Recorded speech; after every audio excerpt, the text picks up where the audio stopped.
Comrades, stop scrolling. The city of Cape Town has solved poverty before we got GTA 6. For years, tourists coming to Cape Town have been shocked when they land at the airport. The version of Cape Town you see online doesn't really exist. Everything seems perfect. But don't bother looking over the fence to see the realities of your surroundings. No, they didn't see the townships on Instagram. They only saw Camps Bay. Shame. They feel so guilty driving past those poor people while heading to their hotel to drink fucking matcha. Luckily, the mayor of Cape Town, Jordan Hill-Lewis, is a man with a plan. The city of Cape Town is set to build a wall along the N2 highway. We've allocated 114 million rand from our urban mobility budget towards the design and construction of the N2 Edge. It is dubbed as the N2 Edge Safety Project. That's what they're calling it. This country, we love walls so much, we even have names for them. What you're looking at is not a wall. It's a stop nonsense. In fairness to the mayor, the stretch between the airport and Cape Town has gone viral around the world for all the wrong reasons. Motorists report stones hurled at vehicles, violent robberies and ambush-style attacks. This stretch of road is so dangerous, it's widely known as the Hell Run. Don't talk to me about a hell run. The N2 is the second worst hell run in Cape Town after this. Almost a cut time. Yes, KG. But not everyone agrees that building a wall is the solution. Wall is not going to do any difference to us. So is this wall really about fighting crime? Or is it just to hide how cuck it is to be poor in Cape Town? So a wall is never just a wall. It looks like this wall is dividing us and it hasn't even been built yet. Comrades, let's get away. Now, before DA voters start coming for me in the comments, just chill. Daddy, chill. I interviewed your fave on the Politically Aware podcast last year, and we had a great chat. But only after our interview did we get the N2 Edge project from the man from Edgemead. We know the mayor and the new leader of the DA has a great PR team and a local government election to win this year. And we wouldn't be doing our jobs if we didn't dig into the facts. So Zoe, just how bad is crime on the N2? So it's true that there have been serious attacks on this stretch of road for a long time. We have to do what we can so that a major freeway does not become an impassable space. Anybody whose family has had a brick hurled through their window will not be speculating or debating the matter. That's quite scary. But we checked the receipts.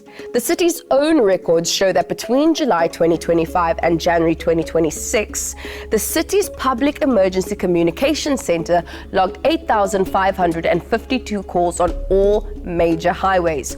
Of those, only 86, that's 1%, were reports of crime.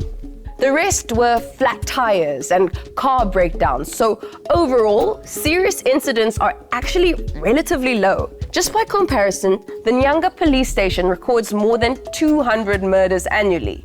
But we're spending 114 million rand on a wall? I think the mayor is going to do some advertising to convince us that this is a good idea.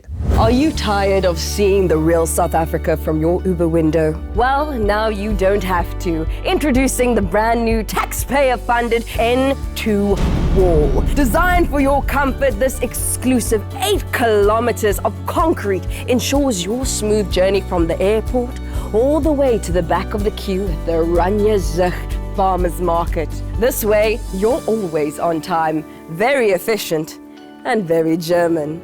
Where do you think we got the idea from? Call us today to find out more, unless you live in Khayelitsha, in which case, don't call. We don't want to hear from you. No, really, we don't. Willkommen in Kaapstad, die Stadt, die für Sie arbeitet. On paper, it sounds solid. A wall equals safety, right? Less access equals less crime. But here's the problem. Crime finds a way. How does this city, the math capital of South Africa, think that a wall is going to keep out a tick-up? I'm a tick-up. We have a real Olympic athlete who competed professionally on speed. Wait till we enter the high jump. The city is actually saying we can out-concrete our problems. Community activist Nkosikona Swartboy put it best. Crime is not something that you can only address by policing. Crime is a social issue. He's got a point. A 2020 study showed that upgrading an area of kilometres with better lighting and community facilities was associated with a 34% reduction in interpersonal violence in the area. And so the criticism has been harsh, and it's come from all sides. I think the issue is to hide the poverty of our people that they haven't addressed in 30 years. It is the maddest political decision ever. Even the police minister isn't convinced. He should know a thing or two about crime, right? But the city says it's what Cape Town wants, and the mayor went all in on the PR to make this point. You know, I've been walking around here for 45 minutes talking to every resident I can find, and I actually can't find a single person who doesn't support this N2 safety project. That is great. If only he'd stayed 46 minutes, then maybe he'd find someone who disagreed with him. Is that a decent sample? So the real question is, are we investing in solving crime or just managing how it looks? A wall is a symbol of class, it's a symbol of status, it's a way of defining an inside and an outside, which of course is fundamental to how race works in South Africa. No one has ever said, let's build a wall, and they were the good guys. Every time you think the DA is not who they say they are, they show you who they are. Like Helen Zille pretending that she's rowing on a flooded Joburg street. But instead, it's Morgan Freeman, Dlamini, dragging Miss Daisy. And tell me, where in history has a wall ever worked or was a good idea? Well, everyone knows of Trump's wall, right? That was a big success. And there's Palestine's West Bank wall, Berlin Wall. A disaster. At least the N2 wall will make the Germans feel right at home. And China, they have a great wall. Very popular. Maybe this will drive tourism. You know the DA loves tourism. And in Australia, there's what is known as the Great Rabbit-Proof Fence, a barrier built across the width of the country to keep rabbits out, but they've found a workaround. They dug under the fence. And now Australia has 200 million rabbits. Listen, if rabbits and Australia ever go to war, each Australian must fight 8 rabbits to the death. Zoe, how many dassies can you fight? You've really gone down a rabbit hole here, KG. Different countries all hit the same wall. Walls don't work. I mean, we have this long-standing love affair with security infrastructure that I think is really well encapsulated in the high wall, where there's this idea that we can build our way out of danger. Yeah, brick by brick, electric fence by electric fence, broken glass bottle by broken glass bottle. We don't just feel unsafe, we architecture it. Walls give people a sense of control. They say, on this side, we're safe. On that side, danger. And that's where it gets uncomfortable. Because the wall in the N2, critics argue, isn't just about stopping crime. It's about managing what the city looks like, who gets seen and who gets hidden. It's like, welcome to Cape Town. Table Mountain right in front of you. Don't look left. Psst, comrade. Someone tell Jordan you can still see the poverty from the plane when you land.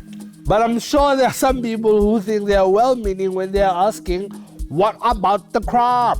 Yeah, you Rondebosch. Crime in South Africa is deeply tied to structural issues. Poverty, unemployment, inequality, and lack of access to basic services. Here's what the Good Party's Brett Heron told us on the Politically Aware podcast. It's not happening where it's happening by coincidence.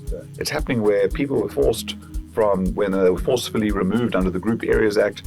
It's happening in the townships that were created by the apartheid state, where there was underinvestment, ghettoization. So you have to look at those conditions and say, we have to fix these. So if those conditions don't change, neither does the crime. And no wall is going to stop that nonsense. See, it turns out that on the other side of this structure is nonsense. Comrades, walls don't fix inequality. They don't fix unemployment. They don't fix broken systems. They just make those problems harder to see.